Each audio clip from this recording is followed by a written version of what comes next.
Welcome to the deep dive. We take the source material you give us, we break it down, and hand you back the key insights, the stuff that matters, hopefully with enough energy to keep you listening. Today, we are opening a really fascinating window into medieval Korea. We're going to explore a literary genre called pyushil, often translated as sketch or maybe essay. This writing style, well, it really took off during a time when writers were juggling being historians, poets, and political critics all at once. Our mission here is to get a handle on this, frankly, peculiar genre, because understanding it gives you a pretty direct shortcut to seeing how Korean writers walk that tightrope between, objective fact and really passionate social commentary. Absolutely. And when we talk about where this all started, you really have to look back to the 12th and 13th centuries. Specifically, there's a statesman and writer, Yi Inno. Yi Inno. Yeah. Okay. His collection, Pahanchip, which translates roughly to Tears of Melancholy, that's widely seen as the foundational text, the one that really solidified this tradition. Okay, and for listeners trying to place this, globally, the sources connect pyushil to the Chinese Hsiao-shuo, miscellaneous writings. What does that comparison actually tell us about what this genre is? Well, it tells you that right from the get-go, pyushil was meant to be a mix.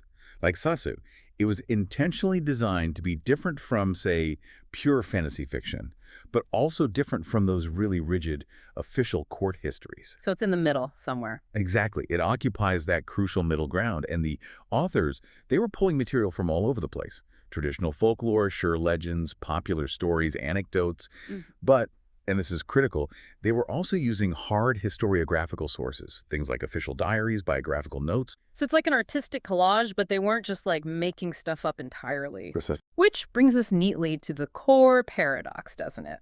This is section 1 for us today. This really strange marriage of cold, hard documentation and, well, hot-blooded artistry. Structurally, these sketches often had biographical bits, detailed event descriptions, positioning them pretty clearly within historical writing. But then they layered in poetic language, vivid character stuff. That dual identity is absolute key. The genre really operated under this genuine mandate for documentation. The author had to strive for authenticity, verifiable documentation. Okay. They needed to basically signal, hey, the facts I'm using, the quotes, the examples, you could go check these. They can be confirmed. Okay. And that commitment to documented fact is what immediately set it apart from purely imaginative stories back then. Okay, so if they're aiming for historical validity, wanting their facts to stick, why not just write dry history? This is where it gets, really interesting for me, because that documentation rule seems to crash right into this need for personal critique. It wasn't just a clash. It was a deliberate literary strategy. You see, a defining feature, maybe the defining feature of pyushil, is the open expression of the author's own personal viewpoint. Yeah. About the subject, the event, the person they're writing about. The writer wasn't just a collector of facts. They were synthesizing those facts to make a moral point or an ideological one. They sort of felt that history didn't mean much unless they injected their own informed, critical take. That sounds tricky. How do you even structure that? If I'm writing one of these pyushil, am I just throwing facts and opinions together? Was it all just random musings? No, not at all, actually.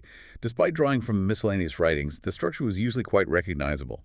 The pieces are generally concise, often feeling a bit like an anecdote or maybe a short story. But they frequently use clear compositional supports. Like what? Well, you often find a preamble, a short intro that sets the stage, maybe frames the moral question, and then crucially, an epilogue. And the epilogue, that's where the author kind of steps out from behind the curtain. That's it, exactly. The epilogue is the moment where the author delivers their final judgment, their summation. It's the designated spot for that necessary subjective critique. It's what turns the historical data into pointed commentary. Okay, let's talk characters within this structure. They weren't writing, huge novels about people. What did the character focus look like? It was concise, almost minimalist, you could say. They weren't aiming for deep psychological dives. Right. Instead, the focus was really on distilling the character's essence, their defining traits, capturing their moral or ideological core through these brief but memorable images. It's like portraiture designed to highlight one single defining characteristic that proves the author's bigger point. Okay, to make this less abstract, let's dive into section 2. Let's look at some specific examples, character sketches, and how the genre shifted towards social relevance. We've got Igok's Tale, Samham Kisasa. This one focuses on an official of the time, Huang Xin. What does the sketch show us about what Payolsh was doing early on? It really shows us the genre's role in moral instruction. But through a verified example, Guangxin is presented as basically the ideal official, someone rock solid in his principles, totally committed to justice. Okay. So Yi Gok used Guangxin almost like a documented case study to hold up these high moral ideals to prove that, yes, virtue was possible, even in the messy world of bureaucracy. And that emphasis on documentation, it really comes through when you put that piece next to another sketch about the same guy, Oshlimun Ho Yukak by Yu Kwagil. Oh, yeah. That sketch is practically a masterclass in showing your work, demonstrating verifiability. Yu Kwanguk didn't just say things about Wang Xin's life. He explicitly showed his sources. How so? He used direct quotes. Oh. He cited specific details from Wang Xin's career, like noting his 21 years of continuous government service. The author is essentially looking at the reader and saying, look, this person was real, these facts are true, and therefore the moral lesson I'm drawing from his life, that's valid too. Wow.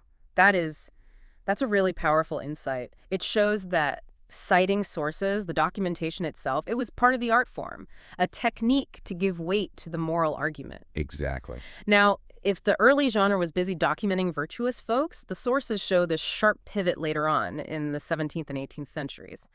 The focus seems to shift dramatically, away from the good individual towards society's problems. Yes, this is the crucial evolution. And maybe the most relevant part for us today, thinking about literature and society. Kyotsog kind of moved beyond just biographical portraits and became this really sharp tool for social and political critique. What kind of things were they going after? What issues were so pressing that they made the genre change focus like that? They were targeting really immediate, pressing issues, things affecting ordinary people, especially vulnerable groups. They went after the deep-seated corruption in the government bureaucracy, the injustices regular people faced, the exploitation involved in things like child marriage, and this was huge, the need to protect the peasantry from abuses by feudal lords, like land grabbing. The genre went from celebrating ideals to attacking real systemic problems head-on. That sounds like a literary weapon being forged. Let's move to section 3 then and look at maybe the most striking example of this shift, the use of satire. The sources highlight a satirical sketch of someone named Sim Sisa, written by Yi Chan. How did he manage to turn these big, complex social complaints into a narrative that actually hit hard? Well, Yi Chan used this really biting critical tone, specifically aimed at condemning feudal oppression. But his real genius, I think, was in the technique. Instead of just writing an angry essay, he relied heavily on dialogue and monologue. And here's the really clever bit. He didn't put the critique in the mouth of some high-status scholar or official. He used common people, didn't he? Why was that such a big deal back then? Putting that critical dialogue into the mouths of ordinary folks, fishermen, peasants, artisans, that was a profound statement, both democratically and politically. It implied the oppression, the injustice. It was so blatant that even people without formal education could see it clearly and articulate a pretty sophisticated critique. Right. It gives weight to their perspective. Exactly. It gave moral and intellectual authority to the marginalized voices. You mentioned a specific example involving fishermen's dialogue. Can you unpack that a bit? Because that really seems to bring the whole idea to life. Oh, absolutely. Yi Chan includes this quite lengthy dialogue between fishermen. And on the surface, they're just talking about everyday stuff, sea worms, what they caught that day, the price of fish at the market. Those mundane things? Totally mundane. But woven into this everyday chat are these subtle but really pointed observations and complaints about taxes, about greedy officials, about how precarious their lives were. Ah, I see. So by grounding the critique in the tangible reality of a sea worm, or the price of fish, Yi Chan made these huge social issues feel completely relatable. He filled the text with these diverse common voices and proved that dialogue, that artistic technique, could carry the main ideological punch. It landed much harder than if some detached scholar had just written an observation about poverty.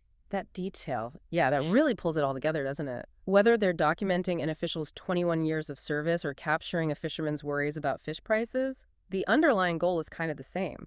Use verifiable details, real-world stuff, to make a subjective moral point stick. Exactly. If we try to boil down everything we've discussed, the structure and the whole point of Pulshill really comes down to 3 essential functions, these defining features. 1, you have to include historical figures, verifiable facts, real events. That's the documentation mandate we talked about. Got it. 2, the focus is on simplified, concise depiction.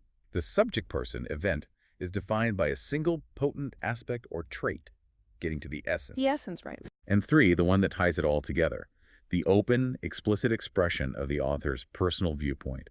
That subjectivity is what turned straightforward reporting into this powerful vehicle for social and ideological critique. That's where the artistic and political force really came from. Wow, okay. So this genre, Pyosho, it really is this incredible time capsule. It captures this early, really interesting form of writing that just fundamentally refused to be purely objective.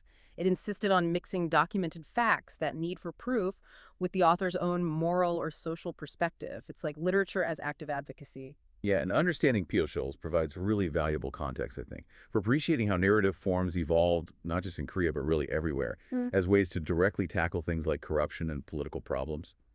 Literature wasn't just escapism, it was an active player in public discourse. Which leads us perfectly to the final thought we want to leave you, the listener, with.